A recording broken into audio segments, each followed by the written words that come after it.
GMA News and Public Affairs. Walang kinikilingan, walang pinoprotektahan, walang kasinungalingan, serbisyong totoo lang. Mga biyaheng probinsya para sa Ondas, tuloy-tuloy ang dating sa mga terminal ng bus at pantalan. Ilang aberya at aksidente sa kalsada, dagdag pahirap sa mga biyahero sa NLEX at SLEX. Mga dumadalaw sa mga sementeryo, walang patid ang dating, kaya mas maipid ang pag-iinspeksyon. Sa Dangwa, sumipa na ang presyo ng mga bulaklak pero dinadayo pa rin ng mga parokyano. Sa bispiras ng huling araw ng pagpaparehistro sa COMELEC, humaba pa ang pila, mayroong mga umalma. Umano'y tulak ng droga, nakipagbarilan sa mga pulis, nakatakas. Pero 3 kasabwat tiklo. Bilang ng mga Pilipinong itinuturing ang kanilang sarili na mahirap, bahagyang nabawasan ayon sa survey ng SWS. At kilig sa kalye serye, may halo ring katatakutan. Napapalibutan ito ng kababalaghan.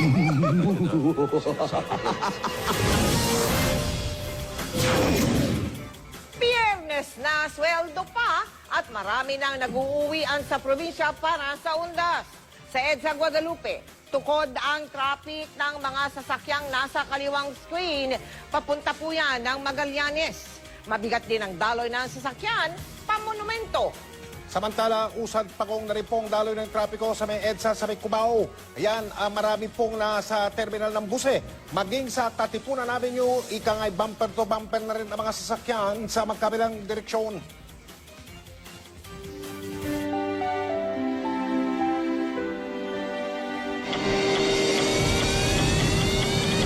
Magandang gabi po, Luzon, Visayas at Mindanao. Kasabay ng inaasahang pagsisikip ng daloy ng trapiko sa pagbuhos ng mga babiyahe papuntang probinsya para sa Ondas, dagdag sakit ulo ang kaliwat kanang aksidente sa North Luzon Expressway. May mga nagbanggaan, mayroon ding mga nasiraan, kaya sa mga nagmamaneho dyan, mag-ingat po kayo, paghandaan nyo ang biyahe ninyo. Mula sa North Luzon Expressway, NLEX, nakatutuklay si Cesar Apolinario. Cesar. Mike, nako, alam mo, traffic agad ang bumungad sa marami nating mga motorista na pupunta rito sa NLEX. Ano? Hindi dahil pupunta sila sa kanilang mga probinsya, kundi dahil sa aksidente. Pasado alas 8. Susunod! Ilang bibiyahe sa NAIA dumidiskarte laban sa laglag bala. Pilipinas nakapuntos laban sa China sa United Nations Arbitration Tribunal. Pero ang China nagmatigas pa rin.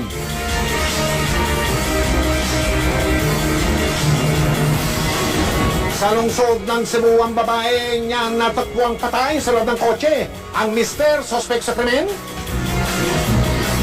At ang lola ng The Explorer Sisters nagparamdam sa panaginip ni Yaya Dab.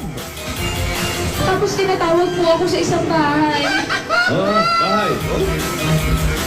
Tutok dito sa mas pinagkakatiwalang 24. Susunod, sitwasyon sa benta ng mga bulaklak sa Dangwa, ihahatid ni Mari Zumali live.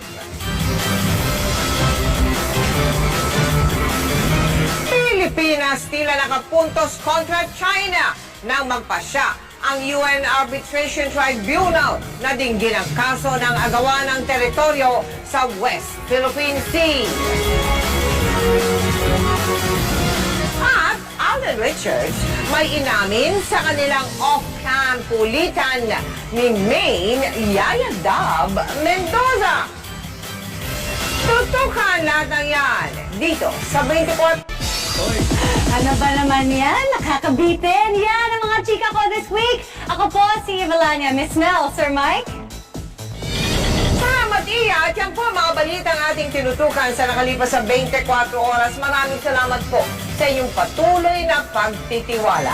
26 na araw na lamang at Pasko na! Mula sa tahanan ng katotohanan, ako po si Nancy Angco. Ako si Michael Riquez sa ngalan ni Vicky Morales. Ito ang GMA. Walang kinikilingan, walang pinoprotektahan. Walang kasinungalingan, serbisyong totoo lamang. At dahil hindi natutulog ang balita, nakatutok kami 24 oras.